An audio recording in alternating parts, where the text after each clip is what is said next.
about what happened today in the Diddy trial. Now, I am here and I'm going to be covering the trial straight, loud, live, and in color inside the courtroom, telling you guys what's going on. Today, it was not a lot of fireworks. It wasn't really a lot going on other than a lady basically reading into evidence what text messages Diddy, Christina Coram, and Jane Doe, and Cassie had, and different people. And it seems like a little bit of witness tampering was going on in these messages. So that was pretty much today. They dismissed the black juror that was in question. Diddy's defense had filed a motion to keep the black juror, but the judge decided to dismiss him. And I'm hearing that there is another juror that might be on the brink of a strike as well. So there's a lot going on. So I'm gonna be telling y'all all of it. Thank y'all so much. You say you like the hair. Okay. Now, it's been raining a lot. I had to come prepared, okay? I had to come prepared. But basically, the guy that they struck, he was like a younger, like hip type. So Diddy's team feels like they struck him because of race and possibly because he could have teetered on to the other side. But they're saying no, it was because he gave inconsistencies in his statement. The defense is basically saying y'all cap in that. So it's a whole lot of. They end up dismissing him and he's out of here. So now on the stand is a woman by the name of Miss Foster. And like I said, she was going through messages. And what I found interesting was the messages that Diddy and his security guy, D-Rock, would send each other. When he was sending him messages, Diddy and D-Rock would send messages, and they were pretty much trying to get the witness Mia on board. So if you guys remember, Mia is somebody who testified under a pseudonym. She didn't testify under her real name, but she worked for Diddy, and she had these allegations that he would take her kuda box or whatever, and she lived with Diddy, and she basically was like an on-site living assistant. She talked about all kind of different allegations, but when stuff was hitting the fan, basically D-Rock was sent after Mia to kind of get her on board from Diddy. And it also showed where he kept calling her, she wasn't answering. And then after Diddy would call her, then Diddy would hit up D-Rock like, oh, she's not answering. So then D-Rock would call her, and they basically was trying to like get her on the phone as best they could, harassing the girl and claiming, oh, well, you know, I don't want nothing from you, but I just want to basically, you were around. Let me get you to help me jog my memory. But she wasn't paying them no attention. She was responding back and forth to D-Rock, but when it came to Diddy, she wasn't responding to Diddy. Like when he called, she wasn't answering. When D-Rock called and tried to contact her before D-Rock gave Diddy her number, she was corresponding with him. She was corresponding with him. He was calling her sis, like, oh, you my sis, I love you, I'm checking on you, I want to make sure you cool. But then once he gave her number to Diddy, oh, she stopped answering both of them. She wasn't messing with neither one of them because she like, I'm not talking to y'all, I'm not fooling with y'all, I'm not getting on board with y'all, y'all doing too much. So it was just a lot of messages like that. It was also messages between Christina Coram, who was basically Diddy's right-hand woman. She's also a co-conspirator in this case.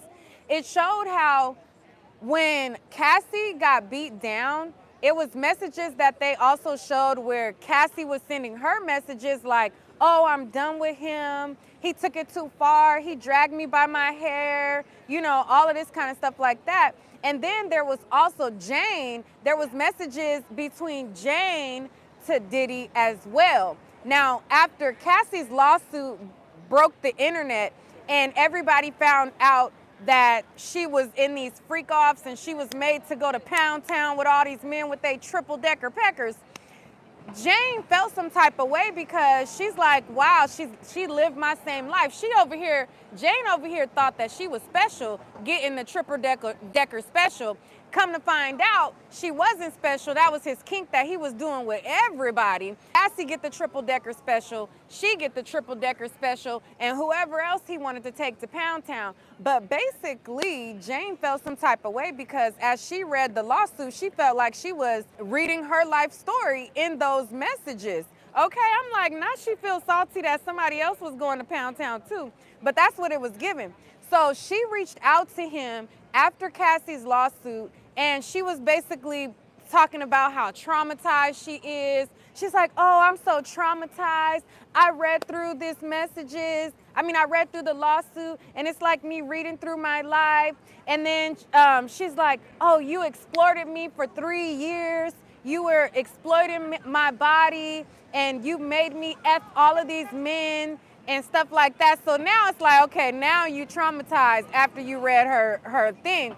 So then they played audio from Diddy where Diddy was basically telling her that he loved her, that he can't really talk on the phone like that because, he didn't say because the phones might be tapped, but he was letting her know, like, I need you to stay on board with me. Whatever you need, I'm gonna take care of it.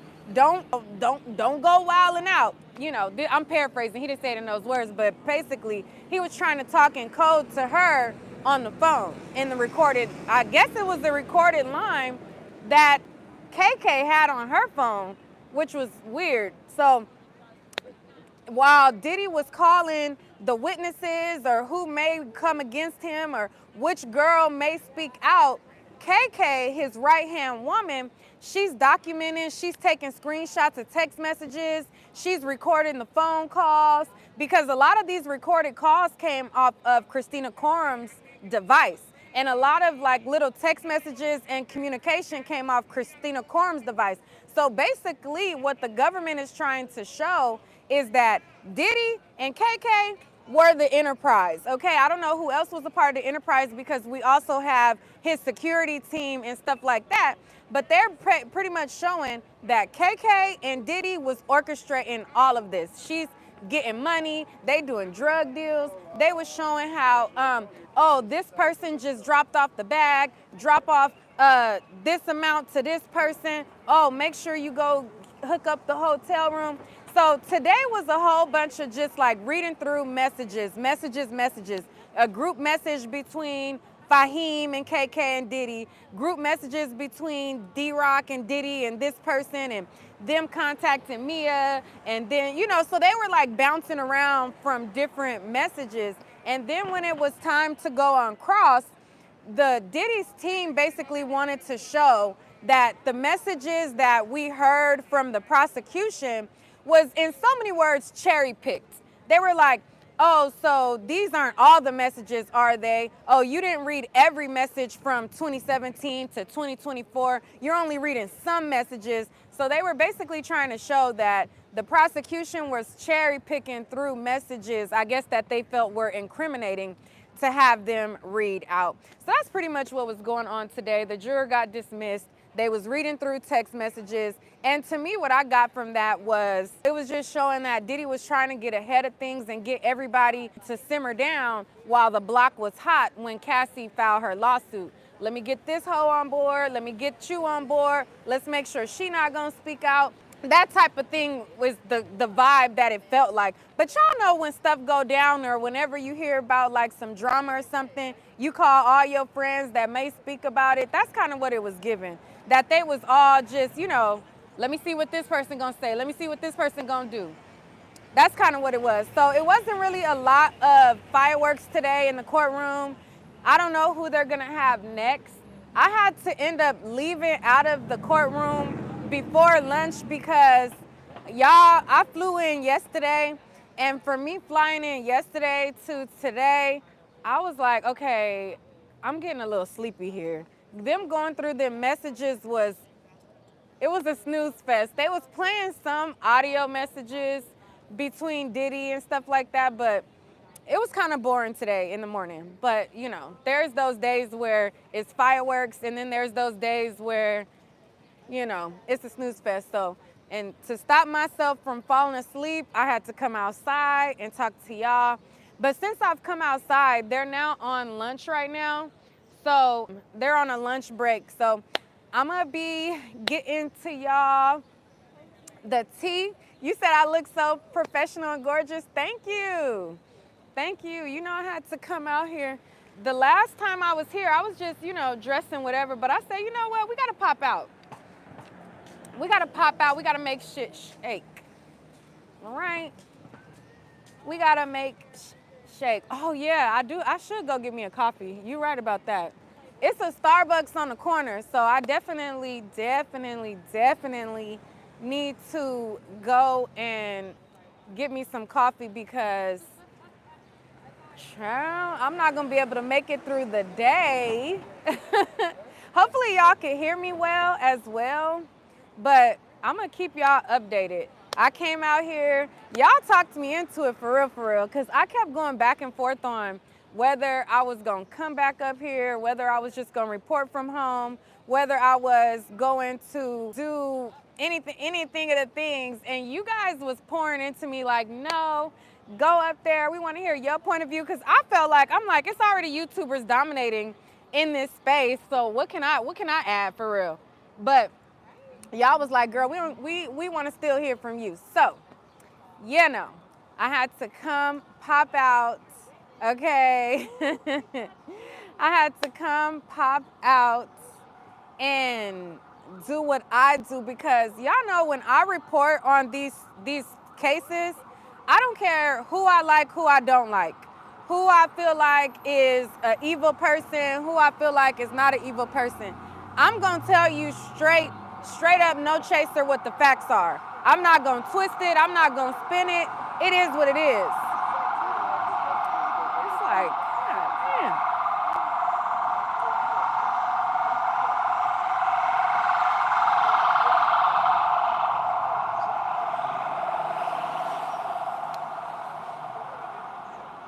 It's always an ambulance coming up and through here, like, goodness gracious.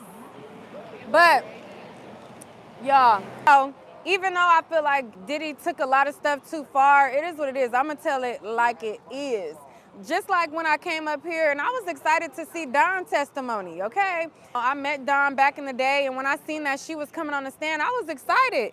And I decided to come out here. And when she got on the stand, she was a plum fool, looked at a hot mess, and was tripping, talking in a little Mickey Mouse baby voice, and just stumbling over her testimony, getting caught up. It just was a mess, okay? Other people, everybody got their own POV of how they see things. I seen Dawn up on that stand looking a damn fool. So I'm going to give y'all everything from my point of view, how I see it, period, straight up, no chaser. But yeah, it's kind of calm today. It started out in the morning. It was raining and everything, but now it's just kind of like a light sprinkle. So it's not really raining too hard. It's a light sprinkle right now. So I don't have my umbrella out. Earlier I had my umbrella out trying not to be too wet. And I'm so mad because a lot of the outfits that I packed last week when I was looking at people's stream, they looked like they were hot. They looked like they were fanning themselves. So I brung a lot of outfits for warmer weather. So I'm gonna be in trouble, y'all, unless I mean, I got some stuff that that's not for warmer weather, but I was not prepared for all the rain this week, for sure. But they already got some of the line sitters already lined up right now for tomorrow.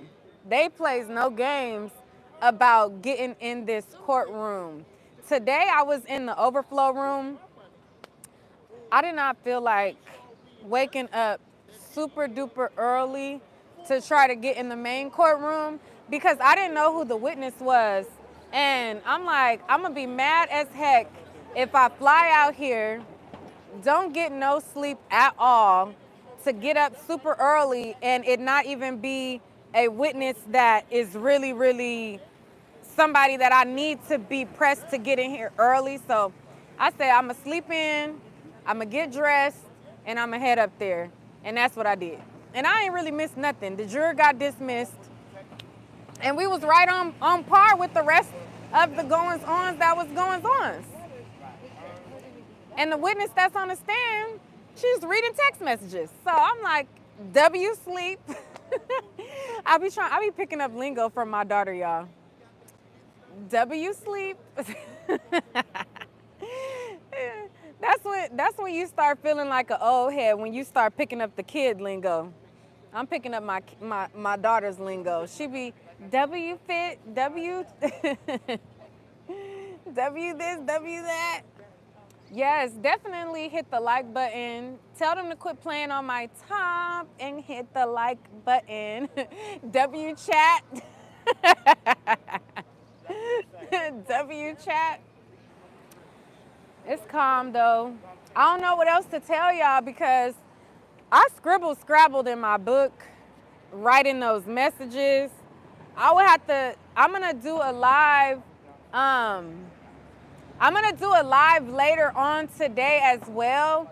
So after the next witness goes on, I'm gonna do a live later on today when I'm back at my room. But anyways, yeah, so we're live now and we're gonna go live later. I'm looking around to see if there's anybody to interview for y'all. But I don't know if Sylvia's here today. I haven't seen her.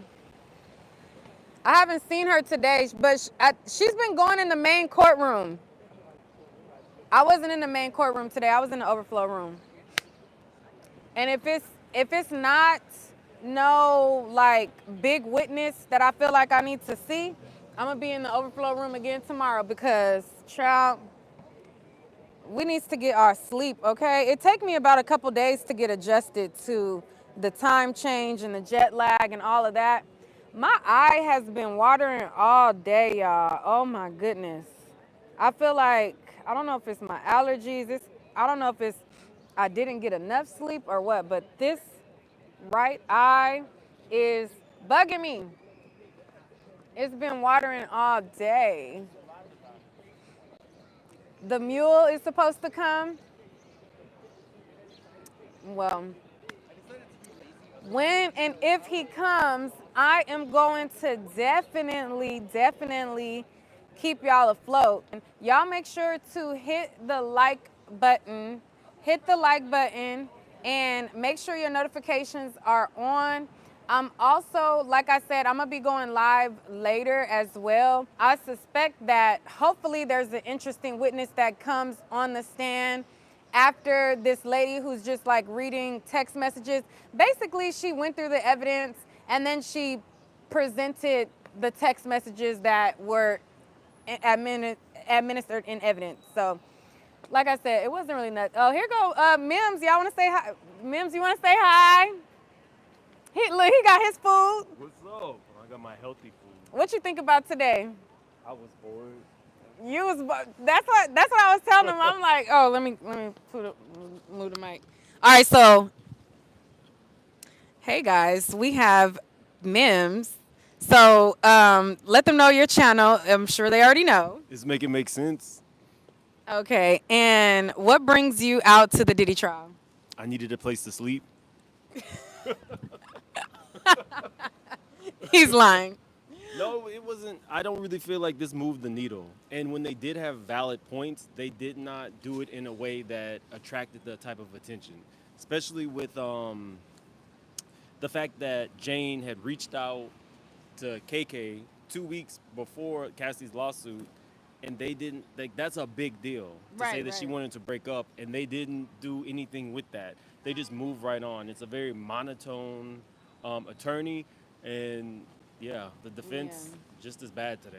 So. Yeah, I was telling them, I'm like, because I flew in yesterday, and I'm like, I had to leave out of there because I was falling asleep. Like, I was legit falling asleep.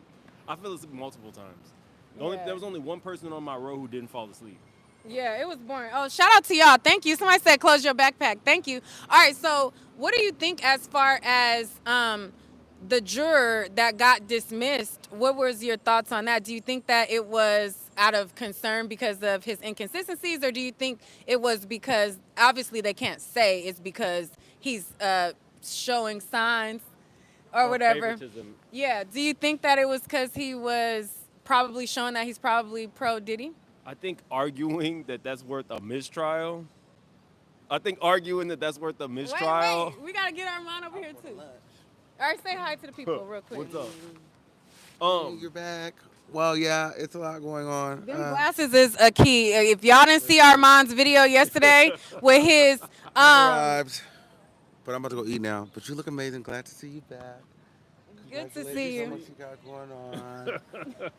Go watch Armand's video yesterday, and when you get to those glasses, it's a mess. All right, go. Okay, I'm I sorry. gotta go run because I gotta go eat. But see y'all later. All right. All right. Well, finish what you were saying Oh, real wait, quick. what were we talking about? About the juror. Oh, Sorry to cut you off. I think that to call for a mistrial over that is weak. To say that it's all predicated on this juror being African American is weak, and they're kind of like grasping at straws. But they have a really, really out of this world defense team that is gonna do everything that they can to appeal if he gets convicted or call for a mistrial every week.